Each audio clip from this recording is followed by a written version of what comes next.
Hello guys, this is KC Patel and welcome to Teachers Factory। Teachers factory के YouTube channel में आप सभी का स्वागत है। अगर आप लोग चैनल पर नए हैं और शिक्षक भर्ती की तैयारी करते हैं तो शिक्षक भर्ती से रिलेटेड महत्वपूर्ण अपडेट और इन्फॉर्मेशन के लिए चैनल को सब्सक्राइब कर लें एंड बेल आइकन को प्रेस कर दें ताकि शिक्षक भर्ती से रिलेटेड कोई भी अपडेट हो या फिर कोई भी इन्फॉर्मेशन हो तो आप लोगों को नोटिफिकेशन के माध्यम से मिल सके। अब हम इस वीडियो में बात करने वाले हैं कि आपकी जो एमपीटेट वर्ग 2 है उसमें लगभग मध्य प्रदेश में कितने पद खाली हैं। ये कल की न्यूज़ है, पेपर में दिया हुआ है कि आपके लगभग कितने पद खाली हैं। तो सबसे पहले उस पेपर की कटिंग को देख लेते हैं जिसमें दिया गया है कि लगभग वर्ग 2 के आपके 40,000 पद खाली हैं अभी, और इन 40,000 पदों को अतिथि शिक्षकों को रख करके काम चलाया जा रहा है, क्योंकि रेगुलर टीचर नहीं है तो जो क्लासें होती हैं वो प्रभावित होंगी। इस वजह से यहाँ पर अतिथि शिक्षक रखे गए। तो पहले वो कटिंग को देख लेते हैं। देखिए यहाँ पर आप देखिएगा 40,000 शिक्षकों की कमी किसमें, मिडिल हाई स्कूलों में पढ़ाने वाले शिक्षकों की संख्या भी पर्याप्त नहीं है। किसकी बात की जा रही है यहाँ पर, मिडिल और हाई स्कूल तक की पर्याप्त नहीं है। गणित अंग्रेजी जैसे विषयों में करीब 40,000 शिक्षकों की कमी है, इनकी जगह अतिथि शिक्षक कार्यरत हैं। यहाँ पर 40,000 जो है आपकी टोटल वर्ग 2 में मिडिल में आपके 40,000 पद खाली हैं। अगर बात की जाए तो गणित में 10,000 और अंग्रेजी में 7,000 शिक्षक कम हैं। अब सोचिए कि सिर्फ और सिर्फ गणित के ही शिक्षक 10,000 चाहिए और 7,000 इंग्लिश के। इसके बावजूद भी भर्तियां कितनी निकलती हैं वो तो आप लोगों ने देख ही लिया होगा। वर्ग 1 में आपने देखा होगा, वर्ग 2 में भी आपने देखा होगा कि इतने पद खाली होने के बावजूद भी जो आपकी भर्ती है वो बहुत कम ही पदों पर की जाती है। इसके बाद जो बाकी पद बचते हैं उनमें किसको रखा जाता है, अतिथि शिक्षकों को रखा जाता है। जब इतने पद खाली हैं तो डिपार्टमेंट और गवर्नमेंट को उनके पद निकालने चाहिए ताकि ज़्यादा से ज़्यादा लोगों का उसमें सिलेक्शन भी हो। सिर्फ अतिथि शिक्षक रखने से जो शिक्षा का स्तर है वो ऐसा नहीं है कि सिर्फ अतिथि रख लेने से ही चलते रहो। अगर आपकी टोटल भर्ती निकलती है, रेगुलर भर्ती निकलती है, तो वही अतिथि शिक्षक परमानेंट जॉब में भी आ जाएंगे। एग्ज़ाम देंगे, जब ज़्यादा वैकेंसी निकलेंगी तो ज़्यादा लोगों का सिलेक्शन भी होगा। तो अब आप समझिए कि वर्ग 2 में कितनी बता दी मैंने आपको, 40,000 पद खाली। अब इन 40,000 में मैथ की बात कर ले तो मैथ के टोटल पद 10,000 टीचरों की कमी है, और इंग्लिश की बात कर लें तो इंग्लिश में आपके लगभग 7,000 टीचरों की कमी है। तो सबसे ज़्यादा जो पद खाली हैं वो मैथ और इंग्लिश के खाली हैं वर्ग 2 में, माध्यमिक शिक्षक में। इसके अलावा बाकी जो सब्जेक्ट है उसमें भी पद खाली हैं, तो उन सबको मिलाकर के ही टोटल 40,000 पद खाली हैं आपके वर्ग 2 में। ये कल की ही न्यूज़ है जो आपको यहाँ पर दिख रहा है इसमें न्यूज़पेपर में कि 40,000 शिक्षकों की कमी है आपके मिडिल और हाई स्कूलों में।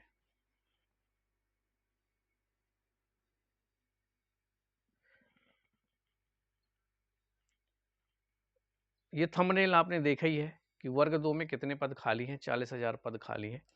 इसके अलावा अब हम बात करें कि जितने लोग वर्ग 2 की तैयारी कर रहे हैं तो वो क्या करें, अपनी तैयारी अभी से रेगुलर शुरू कर दें।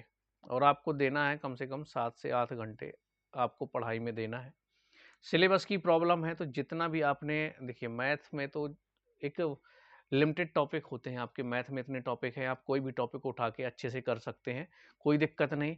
आपको कौन कौन से टॉपिक करने, मैंने कंप्लीट मैथ के टॉपिक आपको एक वीडियो में बता दिए हैं। आपको एमपीटेट वर्ग 2 मैथ के नाम से प्लेलिस्ट है, वहाँ पर मिल जाएगी सिलेबस आपको चयन परीक्षा का। तो उसमें मैंने टोटल जितने टॉपिक होते हैं मैथ में मैक्सिमम टॉपिक आपके उसमें कवर कर दिए। उनमें से कोई भी टॉपिक उठा के आपको अच्छे से अपनी प्रिपरेशन करना स्टार्ट कर देना है। नोटिफिकेशन का इंतज़ार नहीं करना है क्योंकि कंपटीशन आपका बहुत हाई लेवल पर होने वाला है इस बार। पदों की संख्या मैं आपको ऑलरेडी बता चुका हूँ कि आपके इंग्लिश में 4114 पद है ना, मैथ में आपके 1250 पद, साइंस और सोशल साइंस में तो टोटल 100 पद भी नहीं है। इसके बाद संस्कृत, हिंदी, इनमें पद हैं कुछ, लेकिन ज़्यादा पद उनमें भी नहीं है। तो जो अब टोटल उसमें 6300 कुछ पदों की भर्ती होने वाली है वर्ग 2 में।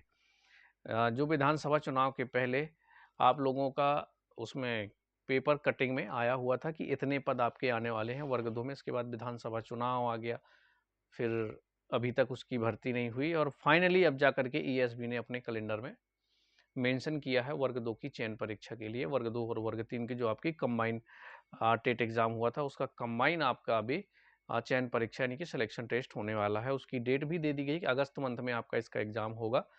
तो ये मान के चलिए अगस्त में होने ही वाला है आपका एग्जाम। अगस्त से आपका स्टार्ट हो जाएगा, भले लास्ट अगस्त से स्टार्ट हो और सितंबर तक चले, 15 से 20 दिन आपका एग्जाम चलेगा। तो यही रही बात आपके वर्ग 2 की। वर्ग 2 के लिए मैं एक वीडियो आप लोगों के लिए सोच रहा हूँ बना दूंगा। उसमें स्ट्रेटजी क्या होनी चाहिए पढ़ने के लिए, अप्रोच क्या होनी चाहिए, कौन से सब्जेक्ट के लिए हमें किस तरह से पढ़ना है, ताकि आसानी से हम कंपटीशन को क्या करें, फाइट कर सके। ठीक है। सिलेबस के लिए मैंने आपको बता दिया कि पुराना सिलेबस आप पहले टेट एग्जाम का उठा के देख लीजिए। अभी तक कोई भी टॉपिक उठाइए और उस टॉपिक को अच्छे से और गहराई से यानी डीप में आपको पढ़ना होगा। तो अभी सिलेबस वही समझिए जो आपको प्री में था, मेन सब्जेक्ट का। मैं हर वीडियो में लगभग बता रहा हूँ आप लोगों को कि आपको 100 क्वेश्चन आने वाले हैं, और आपके 100 क्वेश्चन वो मेन सब्जेक्ट के ही आएंगे। अगर आपने मैथ से फिल किया है तो मैथ के ही क्वेश्चन आपको 100 मिलने वाले हैं। अगर इंग्लिश से फिल किया है तो इंग्लिश से, मैं हिंदी से किया तो हिंदी, संस्कृत से किया तो संस्कृत, आपके 100 क्वेश्चन उसी सब्जेक्ट से आने वाले हैं। इसके अलावा आपका कुछ भी नहीं आने वाला। तो आप अपने मेन सब्जेक्ट पर आपको फोकस करना है। ओके। इंग्लिश में देखिए कॉमन चीज़ होती है आपको ग्रामर, हिंदी में आपकी ग्रामर होती है, फिर उसकी हिस्ट्री उठा के पढ़ लीजिए। तो ये चीज़ें आपको जो पता है कि ये तो कॉमन है, ये तो आएगा ही आएगा एग्जाम में, तो वो चीज़ें आपको करनी ही करनी है और अभी से करनी है, ताकि जब नोटिफिकेशन आए तो आपका इतना सिलेबस कंप्लीट हो जाना चाहिए कि कुछ ही टॉपिक उसमें ऐसे हों जो आपने अभी तक नहीं पढ़े या रिवीजन नहीं किया या टेट एग्जाम में देखा था और अभी तक नहीं देखा। उससे क्या होता है, आपको रिवीजन करने का टाइम मिल जाएगा। टेस्ट सीरीज आपको ज़्यादा से ज़्यादा लगानी है। मैं एक चीज़ पे आपको फोकस कर देता हूँ। आप अभी 2 महीने अच्छे से जितना ज़्यादा पढ़ सकते हैं, 7 घंटे, 8 घंटे, 9 घंटे या 10 घंटे, वो आपके ऊपर डिपेंड करता है कि आप कितनी देर में कितना कवर कर लेंगे। आपको 2 महीने में पूरे जितने कॉन्सेप्ट होते हैं, जो आपकी स्मार्ट स्ट्रेटजी होती है, शॉर्ट ट्रिक होती हैं, इतनी प्रैक्टिस करिए कि आपके दिमाग में एकदम छप जाए। इसके बाद आपको मैं 1 महीने तो नहीं कहूँगा, लेकिन फिर भी मिनिमम 20 दिन आपको 2-2 टेस्ट सीरीज लगानी है। मतलब 40 टेस्ट सीरीज आपकी लग जानी चाहिए, तभी आप लोग इस कंपटीशन को फाइट कर पाओगे। क्योंकि काफ़ी बच्चे बहुत पहले से भी पढ़ रहे हैं और अभी से स्टार्ट कर दिया। आप लोगों को भी ये कोशिश नहीं करनी है कि हम जब नोटिफिकेशन आ जाएगा तब पढ़ाई कर लेंगे। वो इसलिए नहीं, आपसे बनता भी होगा, तो इसमें क्या है, स्पीड भी चाहिए। मेन मैं इसलिए बता रहा हूँ कि स्पीड चाहिए मैथ वाले बच्चों के लिए, क्योंकि बाकी सब्जेक्ट जितने हैं उनमें तो अगर आपको आंसर आता है टिक करिए, लेकिन आपको मैथ में उसका सॉल्यूशन निकालना है। शॉर्ट वे में कितनी जल्दी आप उसका सॉल्यूशन निकाल सकते हैं, वो बहुत डिपेंड करेगा आपके एग्ज़ाम को निकालने में, एग्ज़ाम को क्रैक करने में। तो इस बात का ध्यान रखिए। तो टेस्ट सीरीज उनके लिए तो बहुत ही ज़्यादा महत्वपूर्ण है जितने लोग भी मैथ सब्जेक्ट से देने वाले हैं। ठीक है। तो चलिए, कोई भी डाउट होगा अगर, तो आप लोग कमेंट्स में बता सकते हैं। वैसे जितनी चीज़ें हैं वर्ग 2 के लेकर के, आप किस तरह से पढ़ सकते हैं, क्या कर सकते हैं, तो जितना हो सकता है मैं आप लोगों को बताने की कोशिश करता हूँ। आप लोगों को वो तरीका बताता हूँ ताकि आप स्मार्ट वे में पढ़ें और आप कंपटीशन को फाइट कर सकें। क्योंकि अगर आप स्मार्ट तरीके से नहीं पढ़ेंगे तो इस कंपटीशन को फाइट करना बहुत ही ज़्यादा मुश्किल हो जाता है। तो उसके लिए आपको 7 से 8 घंटे अभी से दीजिए। अभी तक आपने बिल्कुल भी नहीं पढ़ा, कोई बात नहीं, टेट एग्जाम निकला है तो आपको बेसिक तो अच्छे से है। आपका जो बेसिक है वो अच्छे से किसी भी सब्जेक्ट का हो। अगर आपने देखिए एमपी टेट पास किया हुआ है, अब जब टेट पास किया हुआ है तभी तो आप सिलेक्शन टेस्ट देंगे, और जब आप सिलेक्शन टेस्ट दे रहे हैं तो आपका बेसिक तो अच्छा है, ये तो क्लियर बात है। अब जब बेसिक अच्छा है तो अब आपको करनी है प्रैक्टिस, ज़्यादा से ज़्यादा लगाने हैं क्वेश्चन, चाहे वो आप किसी भी सब्जेक्ट से हों, मैथ से हों, या फिर आप हिंदी से हों, या आप इंग्लिश से हों, या फिर आप संस्कृत से हों, या फिर आप साइंस, या फिर आप सोशल साइंस, किसी भी सब्जेक्ट से हो। ज़्यादा से ज़्यादा क्वेश्चन ढूंढिए, ज़्यादा से ज़्यादा क्वेश्चन आपको करना है, और कोई कॉन्सेप्ट आपके बाकी रह गए हैं तो थ्योरी पढ़िए उसकी और अपने कॉन्सेप्ट अच्छे से क्लियर करिए।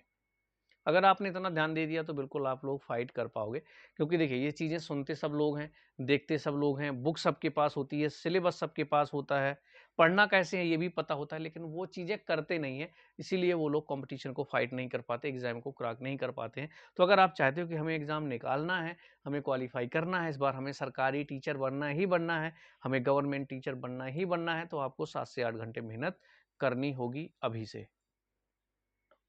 और जितना मैंने बताया और जिस तरीके से बताया वो आपको करना होगा। मैथ वाले हैं वो सिलेबस मैंने आपको बता दिया, जब तक नोटिफिकेशन नहीं आता उसमें से कम आपके 10 से 15 टॉपिक कंप्लीट कर लेना। ठीक है, तो चलिए मिलेंगे हम लोग नेक्स्ट वीडियो में। कोई डाउट होगा तो कमेंट्स में बताइएगा।